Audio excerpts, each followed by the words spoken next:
Good morning, everyone. My name is Claire Pillsbury, and I work with the Global Innovation Forum. We're thrilled to be here today in Sydney to help kick off the Spark Festival with an amazing group of entrepreneurs who are here to share their global journey with you all.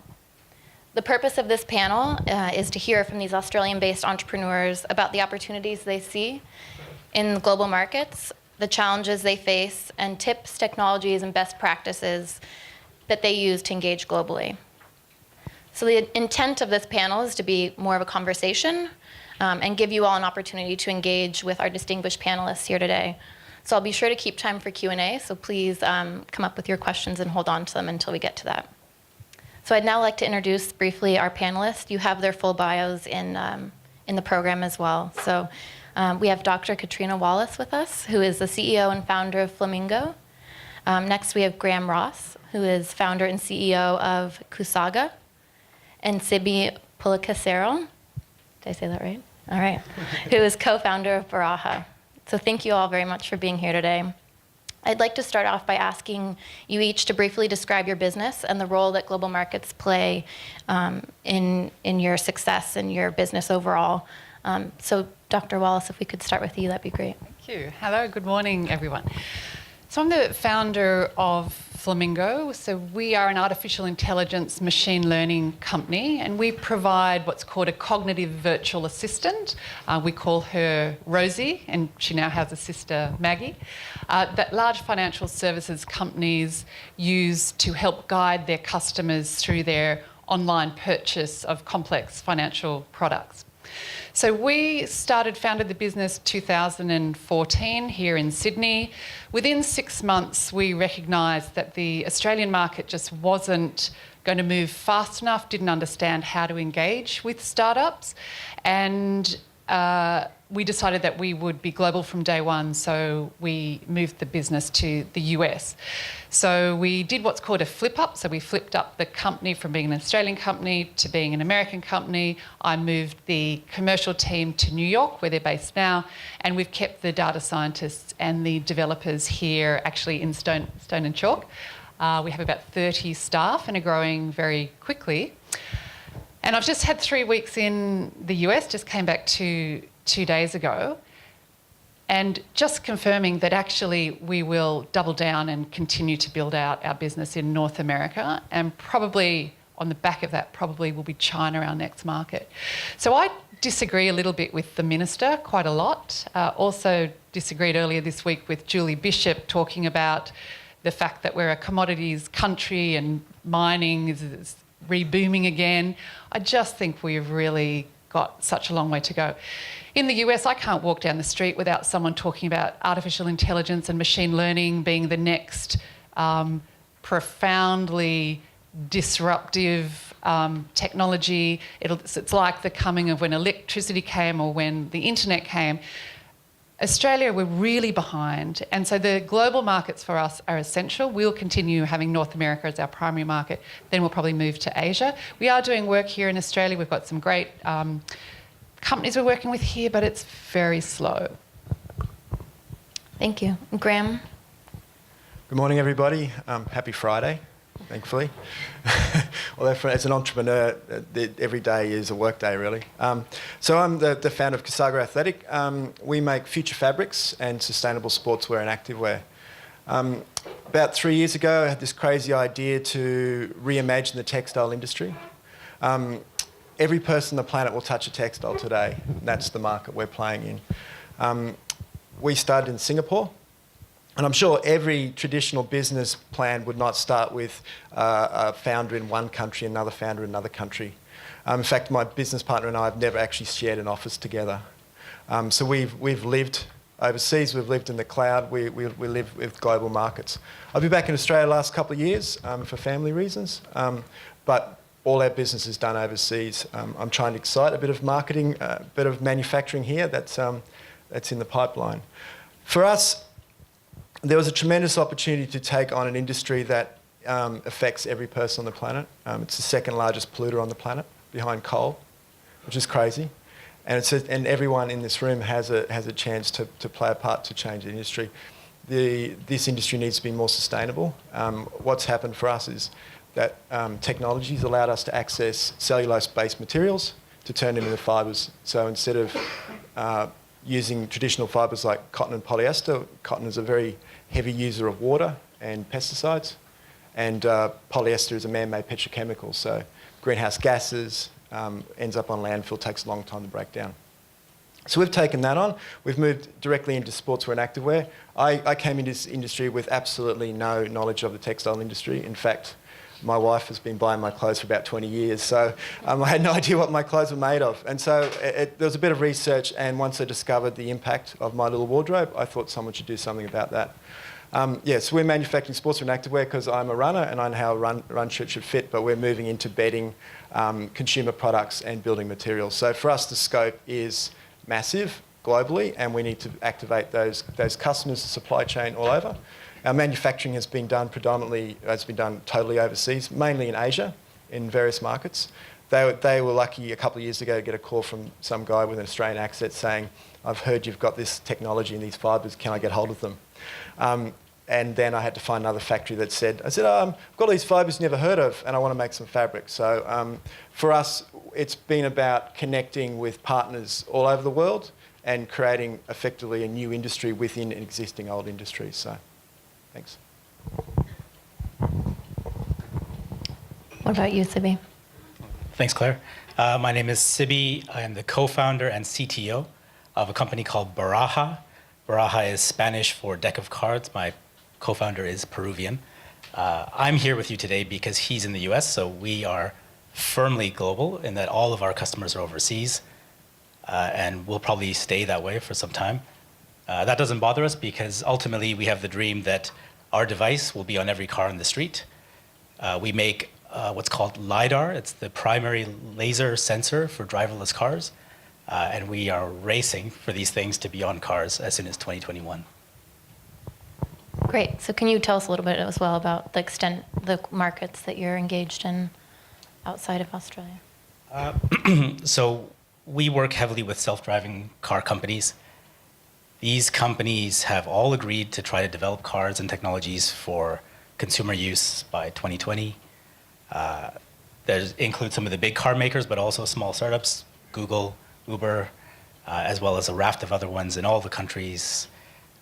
We work with them in Europe and China and the US. It involves a lot of travel, but it's really exciting. I think those companies are really excited that we have a big team here in Australia that is developing this technology and is very unique. Great. Well, thank you all. To kick it off, we've heard all of you have partners, customers, and colleagues in foreign countries. So truly global companies that you all run. And today with the digital world that we live in, it's easier than ever to connect with all of these individuals around the world. So I was hoping if you could highlight some of the technologies that you all rely on to run your businesses, anything from communication tools to platforms that allow you to engage with customers or social media. Dr. Wallace. Great, yeah. So the thing that I've learnt, which is not going to come as a surprise to everybody, communication is everything, particularly when you've got distributed teams. So we heavily rely on communication platforms. Probably the best one that we use is Slack to communicate. So we've got Slack channels for all our teams. We have Slack channels for our clients. So it's a fantastic tool for doing global business. We still struggle a bit with the old video conferencing. So I've seen a few people snigger in the audience. Whether it's Skype, whether it's WebEx, whether it's Citrix, whether it's Zoom, none of them still work very well. We probably now prefer to use Zoom as our preferred interface. And doing video conferencing, we would do multiple video conferences a day. The great thing about the US market is because it's such a huge domestic market in itself, most of our clients or partners are very used to doing things remotely. Whereas in Australia, we still do prefer to do much more face-to-face. great thing about the Americans is they really doesn't matter if you're in Sydney or in India or in Romania or in Columbus. They're happy to do it through video conferencing. So there'd be a couple of the platforms we use, and I have to emphasise that communication is just everything.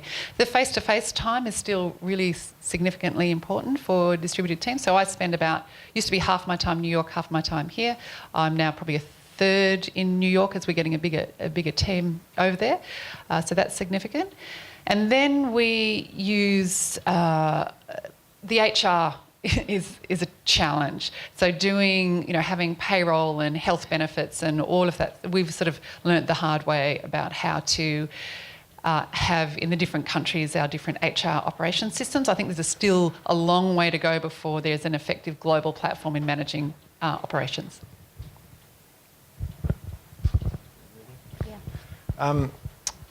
There's a couple of access points there. One is, as like a typical startup, you start with a bunch of software, and then the next bit of exciting software comes along, and you pull that into your business, and you pull the next one in, and you find yourself like wanting all this new software, and do you get it free? Do you pay for it? So what I found with our business, as we brought in the new thing, as we scaled and we needed to roll out more automation and more working in the cloud, we were spending more time training the staff than actually doing the job. And so we've pulled right back and identified really key systems. So we obviously live in the cloud, and so anything that allows us to operate, communicate globally through that way. Automation, we're a small team, so anything we can automate, we automate. We do it as small scale and allow it to scale to everybody to get up to time. Because the important thing is that in the day, the staff are running the business, not necessarily the technology. Technology is there to allow us to do that.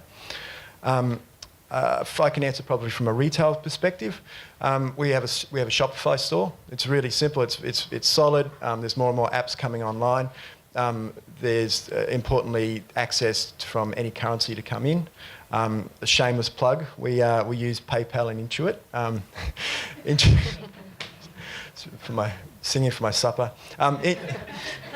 Intuit, we have a company. We have an office here in Australia. We have one in Singapore and one in London. So from an accounting point of view, it all lives in the cloud. It all kind of talks to itself, all makes sense. And so we're about trying to make really cool clothing, not count numbers. And so the quicker I can do that, the better.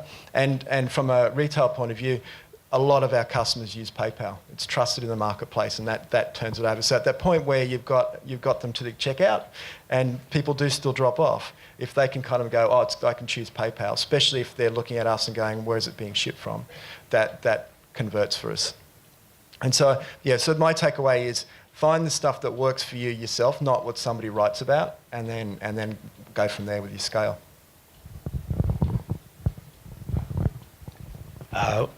We're a smaller company, so we don't have as many people distributed around. We use primarily email, and we have all our files in the cloud, so we have no paper in our office, which is pretty cool.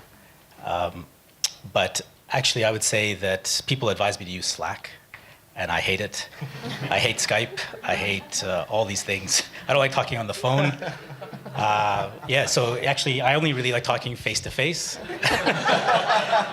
which sounds so behind, but actually, I don't know. We're developing something that's so cutting edge. I really need to be able to look in someone's eyes and understand if they're going to sell this to me, if they're going to buy something from me, if they're getting the work done. I only trust that way of working. But you still use email to set up those meetings, in-person meetings, right? Email, yeah. All right. Great. Well, I think, it's easier than ever to engage globally, but not without its challenges. And I'm sure you all have a fair share of them that you deal with as you scale globally. So could you kind of highlight the top one or two challenges that you all face in your global journeys? Yeah, so still for us, the challenge is selling into large US corporates is the procurement processes. So, and I'm a strong advocate of US business being quite advanced compared to Australia in many ways, but with regard to procurement, it's still the same. It's still a long, torturous process for we, the early stage companies. Can often be 6 to 9 months of just getting through security and contract negotiations, and it's far too long. It's far too long there and it's far too long here.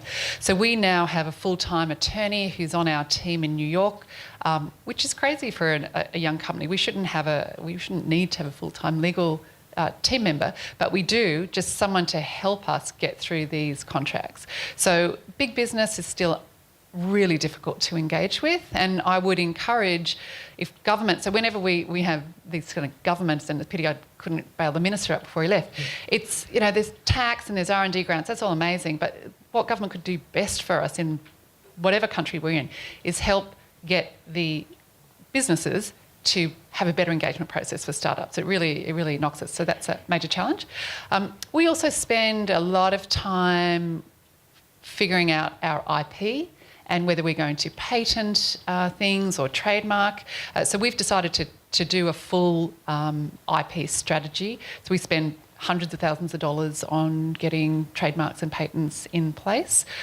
There's various ways of thinking about that. Some in the venture-backed world of startups, sometimes people don't think that patents are important.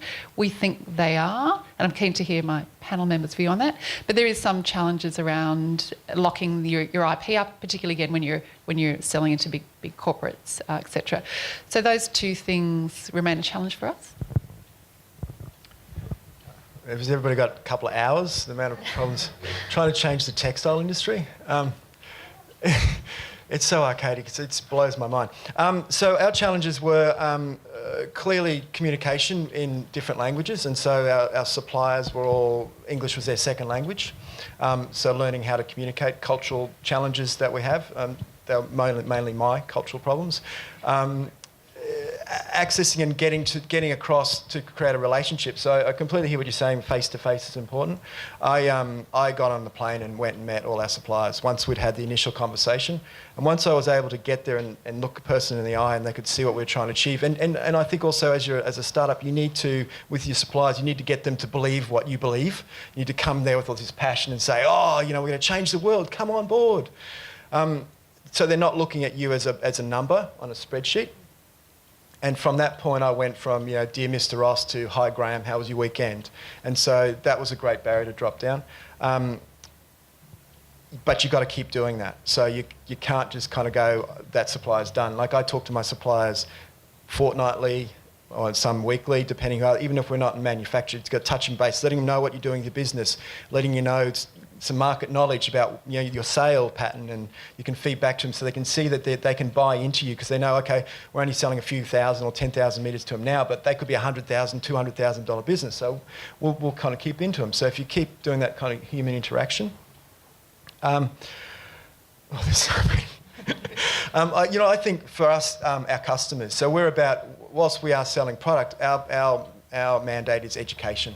We need to educate people about the opportunities with our product, but also the fact that they can play a part in you know, creating a better society. And so our challenge is accessing those areas. So some regions in the world are really, they kind of get climate change. They understand that they need to be more, have less impact on the planet, whereas other areas don't care at all. And then there's bits in the middle.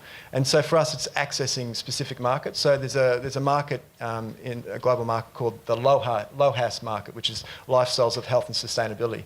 So if anybody's bought an organic product, you know, cereal or milk or whatever, you're part of that community. And in Australia, it's worth $26 billion. So it's a sizable market, but it gets forgotten. And so it's about identifying those little markets and helping to solve their problems and understanding what that is. I guess our number one problem is that if you look at the map of the world, Australia is really far away. I didn't really know that when I came here. I mean, I saw the map. But when you look on the globe, it's really far away. And it is just so hard to get from here to other places. When we buy stuff, it takes a long time to get here. And when we want to go places, it takes a long time to go there. So I think we need faster planes. But I think that touches on an important point, which is logistics, right? I think that is often something we hear from companies, especially small businesses that don't have sort of the infrastructure, the manpower in place to handle all of that, and the cost associated with handling shipping, returns, customs, all of that sort of thing. So. That's right. You know, if you're in the US or in China, they have manufacturers there making components that you would use. So you can get things next day, which is amazing. Australia, you can't really imagine we would have a manufacturing base like that. So it would be incredible if there was some way to leverage that everything is made in China and get it here faster. Maybe someday. Well, before I turn to the next question, I wanted to open it up to the audience and see if there are any questions that you all have for the panelists.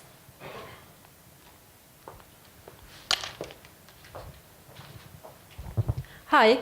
Well, I already said who I am, so I'll go straight to the question. We haven't really touched upon social media, and obviously it's oversaturated these days. So I wonder if it still plays a role in your marketing plans, your sales strategy? For us, yes and no. So we're B2B, so we're probably not going to do any sales through social media, Facebook, Twitter, etc.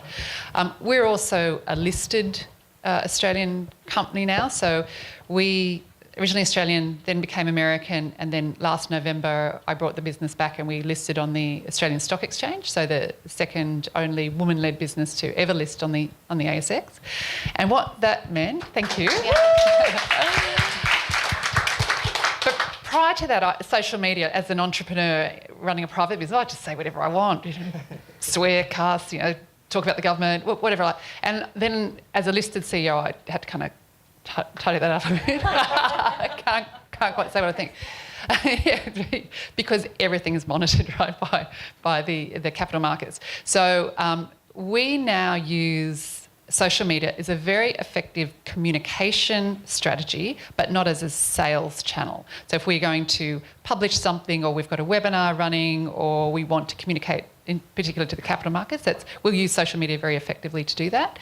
I've still got some question around use of social media in B2B sales, so keen to hear my colleagues. Yeah, I think LinkedIn is becoming it's much more than just finding a job.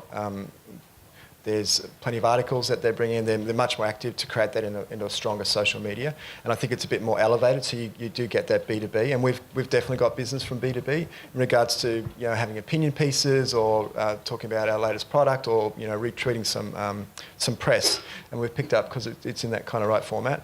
I suppose taking on social media, God, it's a big, hairy monster. And some people do it really well, and some people don't do it so well, and I think the rest of us kind of play in the middle.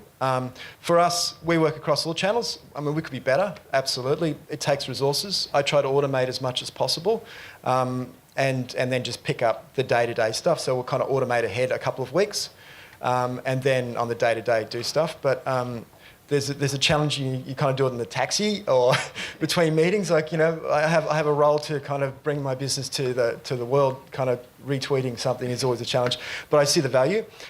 For us, I look at the channels that are working. So we do a lot of testing and trying different communication, whether it's images, working with people, ambassadors or influencers and stuff like that. Sometimes that can be the return on investment on that stuff doesn't actually match up. I think there's an opportunity for a zeitgeist. You find the right ambassador and bang, your sales go for the roof. So when I look at us, we use a couple of channels for promotion and engagement, and we use a couple of channels for sales. And the data shows that. And what's really surprising is one of the channels I didn't think, I wouldn't have thought we were getting the sales from it, but the numbers prove the sales come from there. It's actually Facebook. Yeah, I think there's a much greater trust in the Facebook. And I think the posts we have are much, there's more depth to them. And so every channel, you have to have a different tone and voice. You can't just go make one post and send it out through the lot, because nobody's going to see that. But then for us, Twitter is about us sending out communications, talk about what we're doing as a business, thought leadership, that sort of stuff. And what I find is that builds out my network. And so I pick up network clients, conversations, introductions, that sort of stuff. Instagram is your pretty pictures, and some businesses do really well. I think they do tremendous. We quite aren't there yet, and we probably need to spend more time doing that. Pinterest is my next thing, and the data shows that there is plenty of revenue in Pinterest. I probably need, it's not my expertise, so we're going to look at bringing someone in to look after that. But yeah, so the hot tip after a conference I was in the other day from a lady who is very, very good in her marketing. She said LinkedIn is the next big thing, and she's very active on it. So there's the hot tip for the day. Oh, go ahead. I was going to say that our company's in stealth mode, so you won't read anything much about us. So we don't have Twitter or Facebook. Oh, how fabulous. Right. We do use LinkedIn quite a bit, and we use it primarily for recruiting. Hi, my name is Brent Utrip. I've just got a question in regards to Slack, so it's probably more a question for Dr. Wallace. How do you engage third-party suppliers to actually use Slack, or do you only use it for internal processes and running your internal projects? No, we definitely use it for third parties, predominantly with our clients. So we would set up Slack channels and run projects and communication with whoever we're deploying our software in. So that works exceptionally well. So we would have internal channels and set up by either clients or sometimes geography, different channels that we would use. And then we would have particular client engagement channels. We don't do it yet with suppliers, but no reason why we wouldn't. And in fact, we probably will do. So Slack is probably the best tool that we use 24 hours a day, multiple postings on it, and it's actually the best way just to curate and keep one primary, it's the primary communication source for everything that goes on in our business, absolutely everything, but also socially.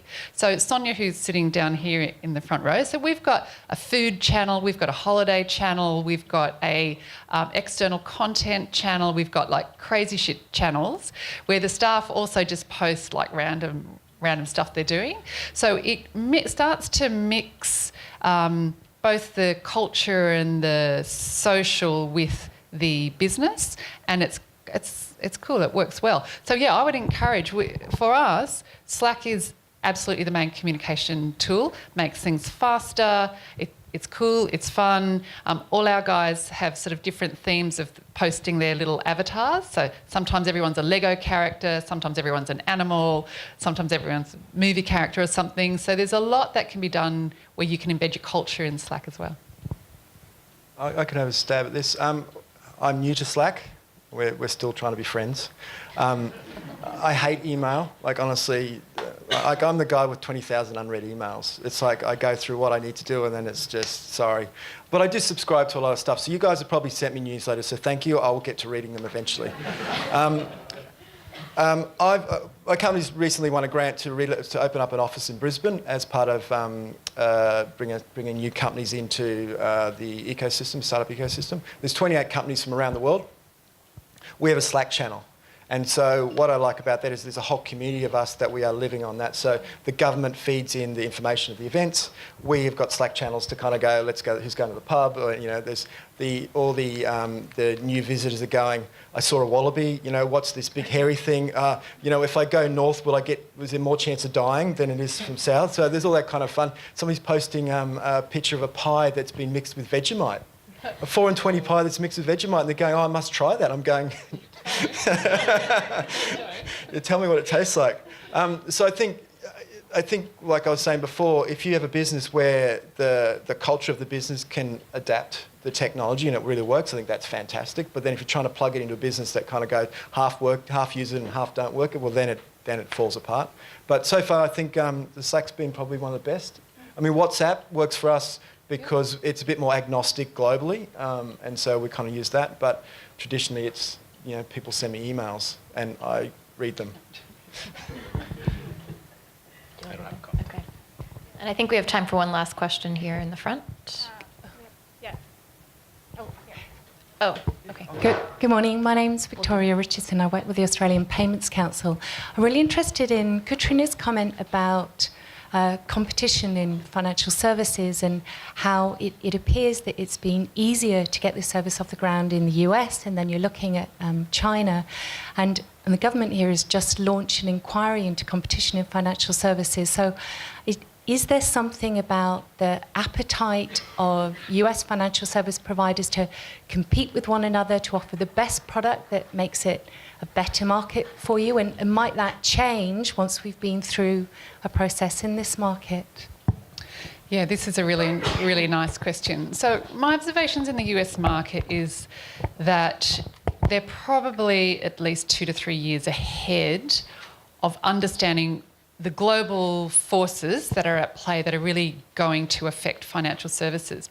So if we look at what the analysts like Gartner are predicting and around the automation of jobs, we see that across the next 10 years predicted to have 40% of all jobs in these sectors be automated.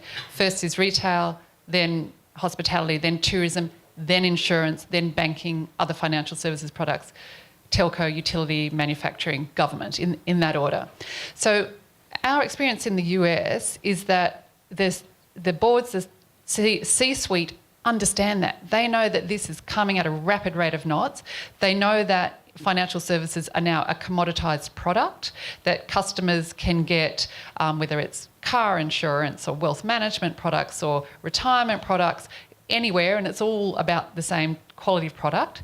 So the competition is huge. And then there's also changes like automated cars. So last week I was at the InsurTech conference in Vegas, which was a difficult time. We had that conference the morning after the massacre, which was a very tragic time to be there. But the 3 topics. So last year at the InsurTech conference in the US, there was 300 people. This year there was 4,000. And the only topics we talked about was artificial intelligence, automated cars, blockchain, and drones and satellite imagery. This is what the C-suite are talking about in the US. Well, we rarely have these conversations here. So I think the US market knows they are competing against each other. So, for example, with auto insurance, we're doing a deployment of our virtual assistant for one of the large insurers in the US to guide customers through their auto insurance purchase, because car insurance is it's going to be a declining market. Everything to do with traditional auto is a declining market. So the competition is huge now to get a land grab before self-driving cars come. So the competition is fierce in the US. Here, we're still not feeling that pace and that speed. And it's something that I'm professionally and personally worried about. When are we going to, in the financial services sector, get that sense of urgency? Because it's coming at a rapid rate now. Say something about automated cars. I just love it. It's seriously one of the absolute game-changing things that I'm so just even impressed to be on this panel with you. Oh, thanks very much. I'm not making the car myself. But I think the best thing is imagine what Sydney will be like when no one has to pick up their kids from school. Yeah. Right? That's a future I think we can get behind. Additionally, I think when you talk about driverless cars, then you have to think again about how the society is constructed. So if you don't have a car, do you need a garage? Do you need a driveway? Do you need to own the car? All these things start to become in question. And, my parents believe having a car is a symbol of adulthood, but generations younger than me, I think they don't get driver's license anymore. That's an amazing thing, actually, that's happening right now. Hi, Lynn Wood from Idea Spies, and I'm really pleased to say that Idea Spies has been looking at all these ideas and trying to share them. And absolutely agree with your point about AI and machine learning, Catriona, and also about LinkedIn, that's a really good social media for sharing ideas. But I was just saying to Catriona before she was speaking, that I've recently had a problem with LinkedIn with my group, my Idea Spies group, where they're auto-moderating and they can't change it. So they're rejecting posts from members, and they've said they can do nothing about it because of their guidelines and tough luck. And I was just thinking of that in the wider context of AI and machine learning. It facilitates so many opportunities, and I've got an AI category on Idea Spies. But the problem is when the machines take over and there's no human intervention to solve problems, like this very small one that I have with my group. I'm just wondering, how are we planning, and you're ahead of it, Katrina, in the US, how are they planning for us to get the advantages of machine learning and AI without the costs? Yes, this is a great question. So currently, when people think about artificial intelligence, whether it's virtual assistants or algorithms such as LinkedIn will use that are running and automating processes, the machines are not infallible. That they are going to do things that are not particularly useful, as in your case. So what we are very strong advocates of is that we think it's too early for full automation. So most of our clients in financial services all want Rosie, the virtual assistant, to be completely automated and handling all of the customer inquiries with no humans involved. And we say, okay, yeah, great, but we're just not quite there yet. So we advocate something called HAVA, which is HAVA, Human Assisted Virtual Assistants. So we still absolutely fundamentally believe it should be artificial intelligence augmenting humans in doing work. So the way our platform works, we can, so we've got one of the large financial services companies in Australia who's using our platform to guide customers through their superannuation and life insurance application process. So we partner Rosie, the machine, with a call centre worker, and Rosie guides customers through, and where she can't answer or where the algorithm might not yet be mature enough or learned enough to respond to the customer, the human can come into the platform, answer the question or guide the customer. Rosie learns from that. Next time she can do it. So we think where some of these big companies, and it will be the LinkedIn's, Google's, so Google has 1,000 deep learning as a type of machine learning projects going at the moment. Facebook has I think there's like 1.8 billion users of their virtual assistant chat interface. So it's massive, but they will all head into full automation, these big companies, which is excellent for us. Microsoft last month released its strategy statement saying that artificial intelligence will be the primary focus for Microsoft over the next 5 years. Then they came out last week and said they're going to take IBM Watson head on in the virtual assistant space, right? So this is great news for we startups. The big boys can all fight it out at the top, doing these full automation with algorithms that just don't quite work, while some of us smarter startups will just kind of sneak under, actually listen to our customers, actually understand that it's still very important to have humans involved, and have human technology interaction as the way we do things. So that makes me happy and makes me sad to hear your experience, because we think these big companies will have to fail quite a bit first before they realise there needs to be human augmentation. Fellas? I'll say something. I mean, artificial intelligence is a really interesting field.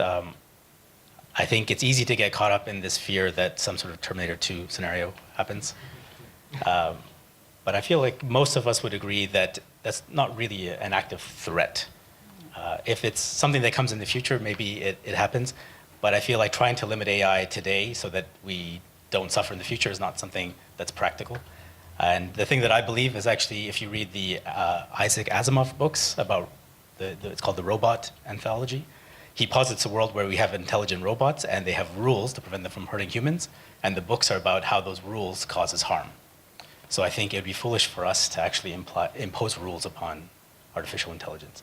Probably the greater threat, I think, is that if Flamingo is successful, it is actually destroying jobs. Like, you're taking jobs away by augmenting people with AI.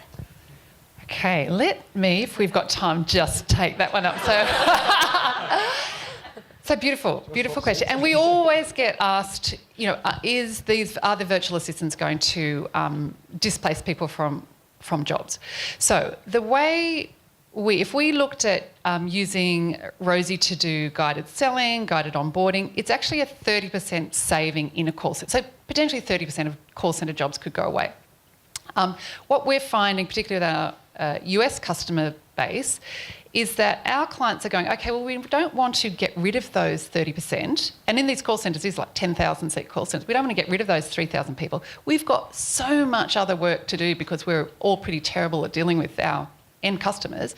We'll deploy those people to do other customer care work. So Infosys just released an AI study saying that 80% of executives across the world who are looking at full-scale artificial intelligence will redeploy staff and not actually sack them. But quick example of then, if we look at, manufacturing, when manufacturing came, industrial revolution, the whole outsourcing, offshoring scare a couple of, 10 years ago when we thought all Australian jobs were being offshored, what we saw is actually for every dollar that was sent overseas or every dollar that was put into changing when the manufacturing started to dry up, Australia earned about $1.46 in GDP. So we actually see that there can be more jobs created, and I'll give you a quick couple of examples of the jobs that Flamingo creates. So Rosie can be pre-seeded. So Rosie can be trained before she starts on work on day one. So we need to think of a better name for it, but we call it the pre-seeder. So somebody that goes and crowdsources, finds the data that Rosie ingests into her brain before she starts work on day one. So here's a new job, not a high-skilled job, doesn't need to be a data scientist, someone who can actually train the machine before she goes live. Then we have the groomer, again, not a good term, really need to work on that one too. So this is someone who can pull the back off Rosie's brain, go in there and just audit and edit and groom what she's saying. So it's the right tone, that she's saying things that are compliant, that she's not swearing at anyone, that she's doing the right things. That's a groomer. Then there's the data journalist. So we produce a whole lot of sort of data science statistics that come off the back, can be complicated. A data journalist is someone that can take that and write that into stories that the organisation can use. And then there's the Harvard worker. So we now in Australia have trained call centre workers that they go to work with Rosie. So Rosie is their buddy and they teach Rosie and Rosie teaches them. They can be 20 to 30% more efficient in their job having a machine as their partner than they would be on their own. And so we've absolutely believe this will create more jobs than it will actually affect.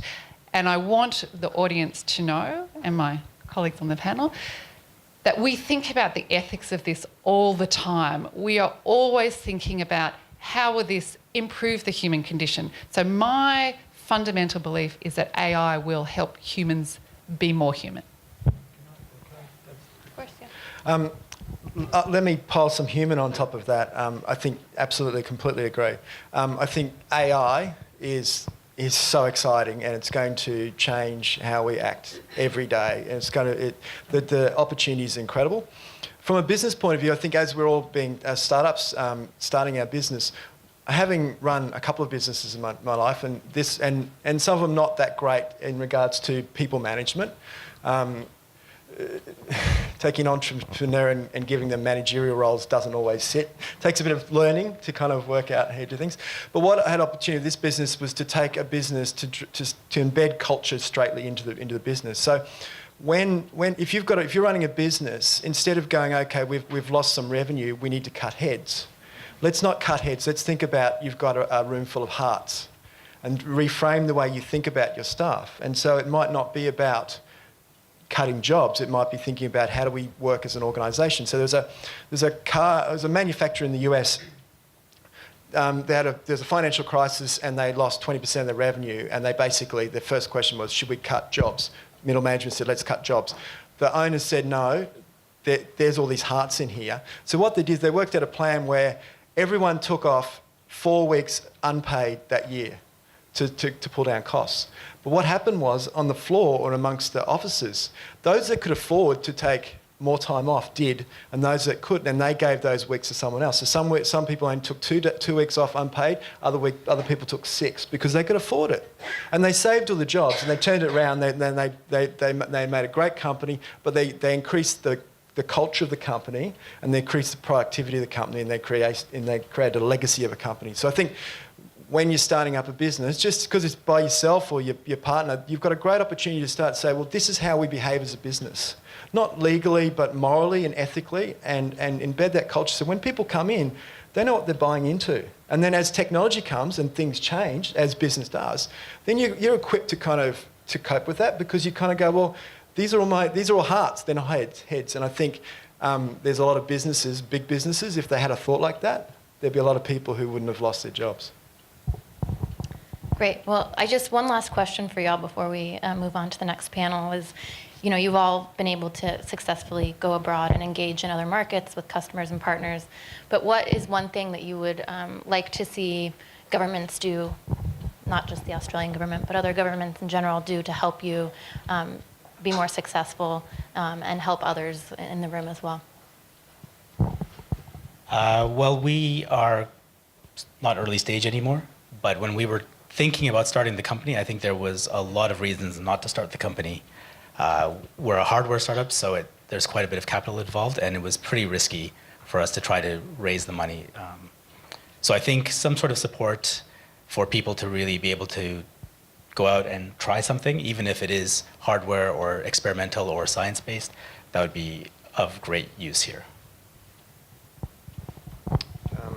Definitely accessed innovation, so partnerships with, which the government does do here in Australia. You can partner with a university. You've got to find the right amount of money, you've got to find the right project, but that kind of helps. I think in regards to global business, sponsored or at a small cost so you can get on a plane and go into your target market, talk to possible suppliers, talk to possible retail options, talk to your distribution partners. Of course, you can do what we talk about over the phone and over Zoom and stuff, but if you've got the backing of the government, you're turning up as a delegation, that does open a bunch of doors. And so when you're a small company, and if you've got a business that is truly global, just that little initiative that might be for you, it might be $5,000 that you don't have to spend. But if you can have a fraction of that and get sponsored to go there, then that can turn your business overnight. One of the great things that government does here, outstanding, is the R&D grant money that you get. So we can get 40 cents for every dollar we spend on research and development from the Australian government. So this year we got a cheque for close to $750,000 from the government because we are an Australian company developing IP onshore. Outstanding. We don't see that anywhere else in the world, and it's the reason why I've kept the developers and the data scientists here in Sydney, in fact, in Stone and Chalk. If not for that, we would have moved everyone to the US, or we would have just built our engineering team in the US. So one of the things we would love is for the US government to provide a similar sort of incentive, particularly for foreign companies that are going into the US. At this point in time, there's no incentive for us to set up our engineering teams in the US, virtually none. And we would pay 2/3 of the salary of an engineer here than I pay in the US. So there's lots of incentive to keep development here. Great. Well, thank you all very much for taking the time out of your busy schedules to be here and speaking with all of us today. So please join me in thanking the panel.